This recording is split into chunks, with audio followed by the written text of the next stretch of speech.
বন্ধুরা, বিদ্যাসাগরে স্বাগত জানাচ্ছি। এই দেখুন, সিটি সেন্টার বাস স্ট্যান্ডে চলেছি। এখানে বিদ্যাসাগর, মাইকেল মধুসূদন দত্ত, নেতাজি সুভাষচন্দ্র, শরৎচন্দ্র, কাজী নজরুল ইসলামের স্ট্যাচু দেওয়া আছে। এবং আমি এখানে বাস স্ট্যান্ডে লোকেশনটা দেখাচ্ছি একটু ক্যামেরা ঘুরিয়ে। এই দেখুন, রবীন্দ্রনাথ আগেই দাঁড়িয়ে আছে। এবং এই কাছাকাছি বাস স্ট্যান্ড, সন্ধেবেলায় এসেছি, দেখতে খুব ভালো লাগছে, ফাঁকা জায়গা। আর এই দুর্গাপুর লাইনে বাস যাচ্ছে। আর এই সময় চলে এসেছি কেরালার কফি হাউস, অনেক পুরনো। আমার বাবা, তার বাবার আমল থেকে এই কফি হাউসটা চলে আসছে। এখানে সাউথ ইন্ডিয়ান খাবার খুব ভালো পাওয়া যায়।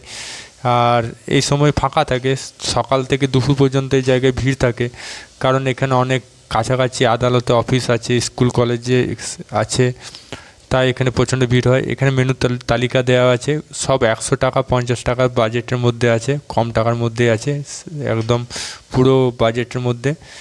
ততক্ষণ আমি একটা আইসক্রিম ট্রাই করলাম, অনেক দিন পর আইসক্রিম খাচ্ছি। খুব যত্ন সহকারে আইসক্রিম খাচ্ছি, খুব মন দিয়ে খাচ্ছি। আর মানে কি বলবো, কিছু বলার নেই। আইসক্রিম খেয়ে যে কী তৃপ্তি। তারপর রেস্টুরেন্টে দেখাচ্ছি, ফাঁকা পুরো জায়গাটা, অনেক বড় জায়গা। এবং এটা অনেক 100 বছরের বেশি পুরনো মনে হয়, কারণ বাবার মুখে শুনেছি এই রেস্টুরেন্টের কথা। খুব ভালো জায়গা। এই দেখুন, ধোসা সার্ভ করলো ছেলেটা। এখানে ধোসা, ইডলি, সাম্বার সব কিছু পাওয়া যায়। আমি ডিসি সিনেমা হলের সামনে এসে খাবার খাচ্ছি।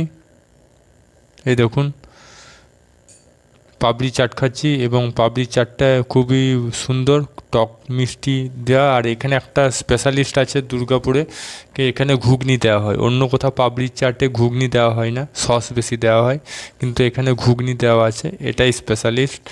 তাছাড়া টমেটো কুচি, গাজর কুচি, আরও অনেক কিছু দেওয়া আছে। ফুচকা, শুকনো ফুচকা, এবং বিট আছে, পেঁয়াজ আছে, দেখতে পাচ্ছেন আপনারা ভালো করে।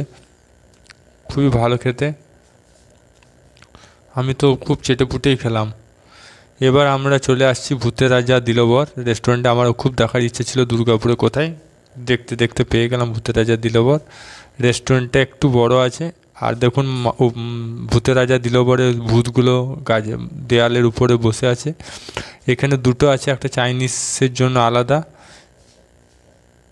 বাওয়াচি, আর একদিকে বাঙালি রেস্টুরেন্ট। এইটুকুই। আরও ভিডিও দেখতে গেলে আপনাকে আমার চ্যানেলে নজর রাখতে হবে, এবং চ্যানেলটা সাবস্ক্রাইব করবেন, আর সাথে সাথে লাইক দেবেন যদি ভিডিওটা ভালো লাগে। আপনার মতামত থাকলে কমেন্ট বক্সে লিখে জানাতে পারেন। যদি ফেসবুক পেজে দেখে থাকেন তো আমার ফেসবুক পেজটা ফলো করবেন, একই নামে আমার পেজ আছে।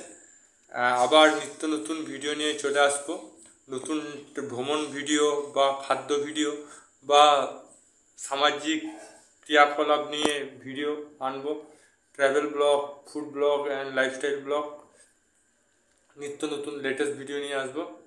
আর অনেক দিন ধরে আমার ভিডিও দেওয়া হয়নি সময় সাপেক্ষে, কিন্তু এবার কথা দিচ্ছি আরও নিত্য নতুন ভিডিও আপনাদের সামনে পরিবেশন করব। আজকে এইটুকুই, আবার দেখা হবে নতুন কোনো ভিডিও নিয়ে। ততক্ষণ জয় হিন্দ, জয় ভারত। এই ছোট্ট ছোট্ট পায়ে চলতে চলতে ঠিক পৌঁছে যাব।